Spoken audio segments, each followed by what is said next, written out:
دجال نبی اسلام فرمای سترګې کګیږي ستاسو رب داسې نه دی دا مؤمنان به الله په خپل سترګو سره اینی څنګه چې د الله شان سره لایق او مناسب وي الله او دغه رسول یو شی بیان نه کړي نو مخلوق که هر درجه د علم او مرتبه د علم کې دا نشي بیانولی ټولو موضوعګانو کې او په ټولو خبرو کې دا موضوع او دا خبرې ډېرې اوچتې خبرې دي الله وی څوک دی چې ما نه څه وغواړي چې ورکړم د الله د صفاتو نمونو مبارکه امروها کما جاء څنګه چې د الله او د رسول خوا راغلي دي هماغسې دا تسلیم کوي او دا خلکو ته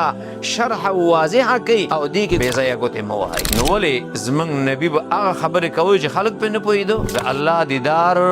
یو په دنیا کې دی یو په آخرت کې دی آخرت کې به جنت کې دی تا اسلام او مسلمانی به هله مضبوطیږي چې ته ځان کې صفت د سمعنا و اطعنا راولي.